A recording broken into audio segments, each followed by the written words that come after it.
Welcome to the third annual CJCA Leadership Institute.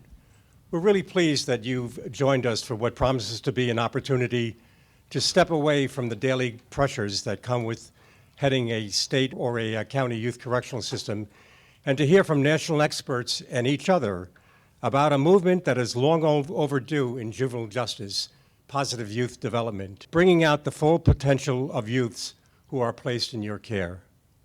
This institute is one of the avenues we use to support and educate our directors and administrators, and I am especially excited about this agenda. We will be addressing positive youth outcomes and best practices. I'm very encouraged by your decision to focus on positive youth justice, because with this, there's a real power to make a change. As I stand here and I look at the quote on the wall, that we believe every youth should leave a correctional program in a better place than when he or she came in. If we believe in positive youth development, if we believe in the brain science, then that means we need to start doing something different when we have those vulnerable kids in our space. We need to increase our relationships, support, and a delivery system that's based on tenderness. Those are the things that soothe a young person out of their traumatic background and get them to realize that they can have some hope for a better future.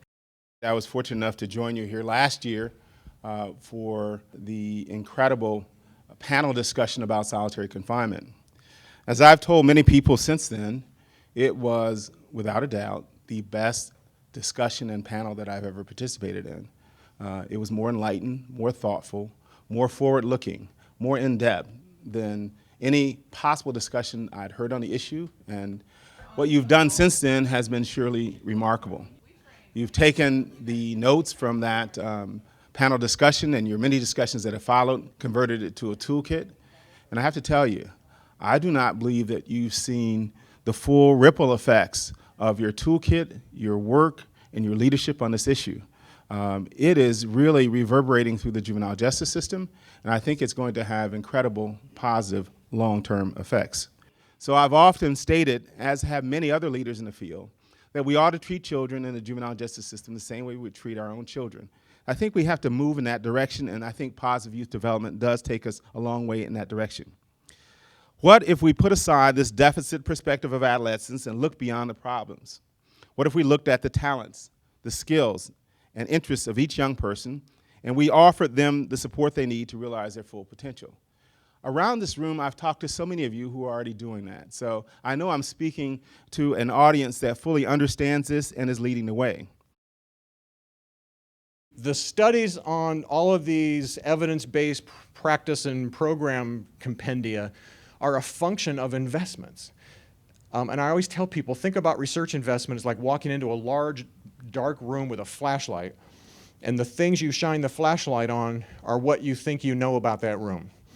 And we have a lot of flashlights pointing at family therapy, cognitive behavioral therapy, drug treatment, anger management. No one is pointing their very powerful, talented research team flashlight at youth development as a practice. It's a problem in that, what if the dark room is the size of a basketball arena and you're walking around with a little flashlight finding evidence? You're missing a lot. We need multiple research teams in states actually breaking this initiative down into components, testing it with rigorous research designs, and coming back with evidence saying, actually, attaching a young person to school has an effect that's worth the money. It reduces recidivism, it increases the probability of positive life outcomes. We should do that in this way. The question that's in front of us as juvenile justice directors, I think the burning platform is, how do we incorporate positive youth development as a primary direction by fostering a developmental approach within staff? Every theoretical concept comes to life and finds meaning through implementation. And who implements that is staff. So it is so important that we include them and engage them in the process. Education, particularly for kids leaving custody, for us was, are they going to school? What does their attendance look like? And check if they're going to school. The education conversation has changed to what's the most appropriate placement for this kid? What's the case practice that's going to allow a kid to be successful when they leave? The educational piece that happens inside is really important, that kids actually move up grade levels, feel better about being in school, have certified teachers and legitimate curriculum in front of them, and all of that. The other piece is there an appropriate school placement for the kid on day one? And have we done the foundational work so that that kid's going to be successful and they've actually had some input with the family into what that school placement's going to look like? And it's a much healthier conversation than to really just have a kind of a cursory, is he in school, is she in school check, and if not, we'll take these steps to either return them to custody or find a new school placement. We said, well, we have all this data, and the charge was, don't make us collect any more data. What is it that we already have that we can put into some sort of framework that will help move the conversation and start to reflect whether or not the philosophies, the activities are in place? There's quantitative data that talks, that also counts your restraints, all the bad things, it looks at your incidents, but also looks at youth records. And then my favorite is the qualitative data. It's what kids say, what staff say, what families say. And I think that that's a rich, rich source, especially for something like measuring positive youth development. So we created a report of 22 outcome measures that looks at health programming, aftercare, reintegration, family. And the idea is by starting with data, you start to draw the attention and you can start to see some of the culture's shifts. We think of evidence-based programs in terms of not name brand model programs, but generic program types. So you're talking, for instance, about family therapy, mentoring, cognitive behavioral therapy. That's the generic level of the specific name brand programs. Turns out within each of these generic categories, there's much, much more research than there is on the well-known model programs, and that research by and large shows positive effects. There's a catch, however. There's always a catch. The catch here is that you can't just do family therapy or cognitive behavioral therapy of a generic sort and expect to have good effects. You have to do it in the way that produces good effects. And that means a certain level, amount of service, quality of service, appropriate targeting of and matching of kids, and so on. Interesting thing to note in the context of what you're doing here, I think, though, is that where the youth development themes are by and large relationship building and skill building, a lot of the evidence-based program areas are oriented toward more of a deficit model, toward addressing problems and addressing gaps and addressing deficiencies. We really need to build the evidence base for the more positively oriented youth development kinds of programs, and we really do have some shortcomings there. The work of the Juvenile Law Center is all about harm. It's about all the bad stuff that gets done to kids, mostly by actors in the juvenile justice system. And here are over 800 people that came there because they love kids and they love the work the Juvenile Law Center is doing. And there was a lot of passion there. You could just sense it. Then I come here and I feel the same passion, but it's driving us in a very different direction. Our concern is less, not exclusively, but less about harm to kids and more about thinking about how we can improve the lives of kids, how we can help kids on their normal developmental pathways, connect them to family and friends and communities and school and work.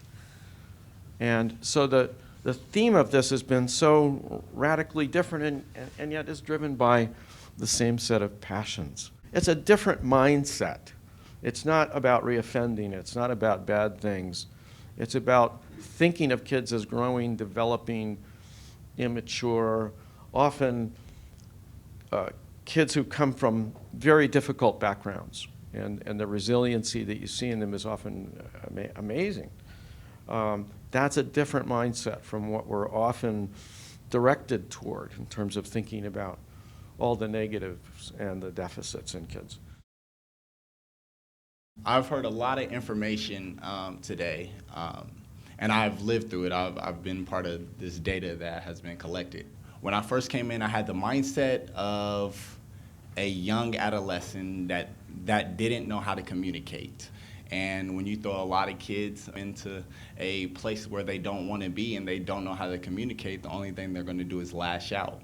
And when my family came, we had a meeting with the managers of my unit. And it was nothing but negativity they had to say about me, nothing but negative things. And a part of me wanted to numb it out. It was like, all right, I'm just gonna ignore it, whatever, whatever. What really got to me was my sister. She looked me in my eyes and tears coming down her face and stuff, and I tried not to let that get to me. But she looked me in my eyes and was like, you weren't raised that way. You were not raised that way. And my sister is a big part of my life. Same with my big brother. My family is very connected. Support is a big thing, especially for adolescents going through this period. I was fortunate to have my family there as support. I was there to have staff. This is, I say it enough, this is my state dad. I said, this is my dad. Christina McMahon, that's my state mom. You see what I'm saying? And it's different connections like that that I